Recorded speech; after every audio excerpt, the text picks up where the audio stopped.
My name is Karunwi. I am the founder of Ere Wellness.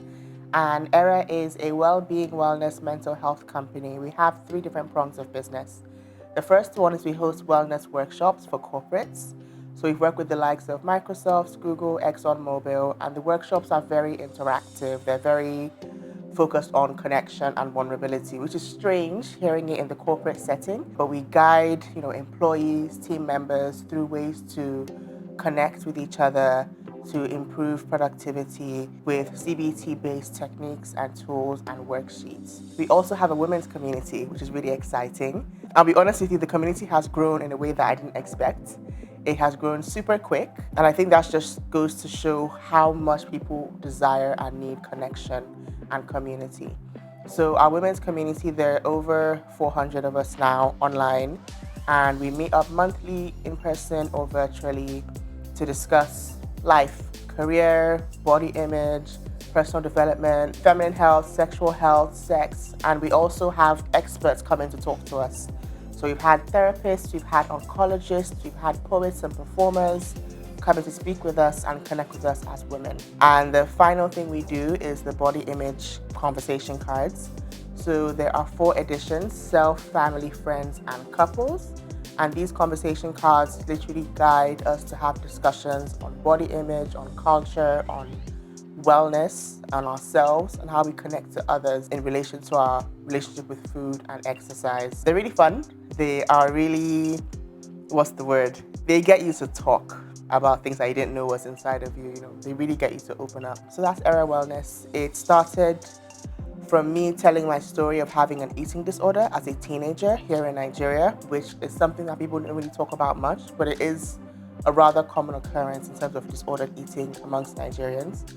And that then carried on to me discussing well-being and wellness in very holistic ways, going on to become a certified CBT leadership coach and taking all these discussions out, into companies and communities and around the world. It's been great. Other women entrepreneurs keep me going in this journey because it's not easy. I think it's very simple to see, whether it's a woman-owned company, whether it's Ere Wellness, online, doing well, you're seeing, workshop, community, but behind the scenes, there's a lot that we have to push against or battle or figure out. So with other women entrepreneurs, I'm able to kind of go to them and be like, guys, have you heard of this? Or what do you do about this? Or how do you get access to this? And for the most part, they are very, very supportive, very understanding, very compassionate. There are a few communities I'm a part of that have really helped me in terms of even if just things as simple as suppliers for production of, the conversation cards or for equipment we need for workshops, they're always willing to help. And I think it's also a very unique set of challenges we face here in Nigeria that is hard to describe to anybody outside of this country because it doesn't make sense, or the levels of stress. We were talking about this just earlier, the levels of stress that we face as women and how it affects us as women that is very different from anybody else. So having communities of women who are also entrepreneurs to lean on is really encouraging. It makes it fun, it makes it light, and I think we're also very perceptive, so we can see when somebody's down. The people who have called me when I've just been kind of quiet for months, they'll be like, Karina, keep going, push, we need this, it's needed, what you're doing is important, reminding each other and encouraging each other. It makes a huge difference. So I'm really grateful for the women entrepreneurs who I work with, who I work around, who are doing similar things to what we are doing and also very different things. It's been a huge blessing. In business, you have to deal with a lot of logistics, right? A lot of, for example, delivery people. And it's interesting how a lot of the time, once somebody who is delivering something to you, somebody who is a logistics person, hears your voice as a woman, the way they respond to you changes immediately. And I've tested this out. I've literally had friends who are male men who I'm like, please, can you take this call for me and tell him X, Y, Z? Yes, sir. Okay, sir. No problem, sir. Da, da, da. If it's me, where? How can I find it? What is it? As if I'm disturbing them, So that's one instance, a very small example of how it can be frustrating, because I'm a woman, there's a certain behavior that I receive sometimes from certain people, and it's a mixture of a cultural thing, it's a mixture of misogyny, let's be honest, It's a mixture of the patriarchy, let's be honest. But we get creative in finding ways around it, whether it's delegating intentionally to a man to handle certain aspects of business, or going around it, finding creative ways to kind of go around it, because we have other things to focus on. We have bigger fish to fry. And also talking about it with other women entrepreneurs so that they know how to handle these things and they know that they are not alone and they're not crazy for experiencing or feeling certain ways in business. Of course, generally in business, funding, being able to keep businesses afloat, make sure that your business model makes sense in the context of where we are. So I'll give a very specific example. We have a women's community. And like I mentioned, there are over 400 women now in the WhatsApp group. And we discuss and we're open and we share resources. And it's obviously of value. In a different country, the structure of a community would be a subscription-based model. People would pay to be part of this community, whether it's $10, £10, $15, and they would have access to certain things. There might even be tiers of community members where they have more access, or they have, they're able to come for more events in the year. A country like Nigeria, we're not ready for that. It's just not something that people might understand or buy into, or it would work. So again, that's not specific to being a woman, but it is something that is a bit of a frustration sometimes. Like, okay, how do people do this? And there are many of us who have businesses or organizations that are focused on community. And we always talk about how we didn't start this for the money. We started this because we wanted people to have connections to each other.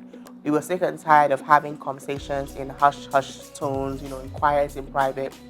We knew that if we were able to come together as a large group of women, we'd have more solutions and be able to lean on each other. There are times I think, okay, if what I'm doing in terms of well-being and workshops and community, if a man was doing this, would there be more excitement and more, oh, I get it right away, as opposed to me having to explain myself or having to, push for things? I wonder, I don't have any stats to prove it, but it is something that crosses my mind quite a bit. It's not easy, but I think we're very blessed that as women we talk about these things and we lean on each other and we're quite honest and supportive with each other. Take things a day at a time. What you're doing is not easy. What you're doing is not the norm, especially when it comes to certain businesses that are outside of the box. Prioritize your health, your mental health, your physical health. Listen, nothing is ever worth having that in jeopardy. Prioritize your health, because if you continue to push, if and when you break down, it will stop. And that is not just, okay, exercise, good food, supplements, but it's also, again, community. Make sure that you are resting in the various ways of rest. The physical rest, sleeping, napping, resting. The social rest, make sure you're connecting with your friends and your family.